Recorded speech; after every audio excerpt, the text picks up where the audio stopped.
बिस्मिल्लाहिर्रहमानिर्रहीम। आज की इस नशिस्त में हम गुफ्तगू करेंगे कि कौन सी वो हालतें हैं जिन हालतों में रोज़ा तोड़ना जायज़ हो जाता है। तो नंबर 1, अचानक बीमारी का बढ़ जाना।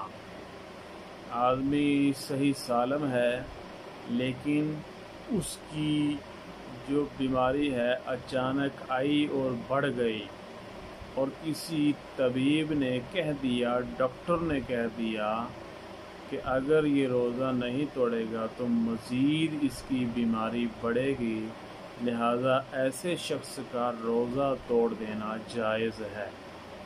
नंबर 2, हामला औरत।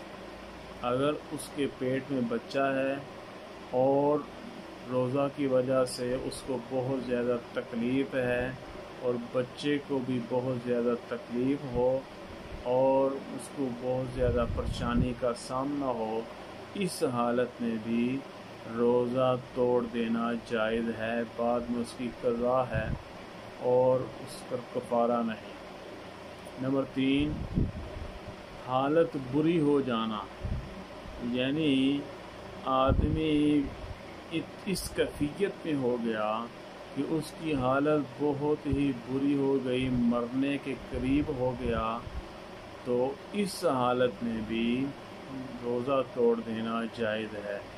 नंबर 4, बेहद प्यास लगना, यानी रोज़ा इसने सुबह रखा लेकिन जो ही दोपहर का वक्त हुआ शिद्दत की गर्मी हो गई और इसको बहुत ज़्यादा प्यास लग गई।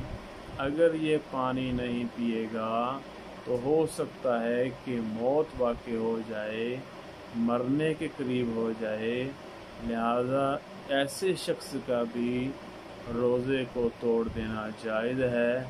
अल्लाह ताला अमल की तौफीक दे।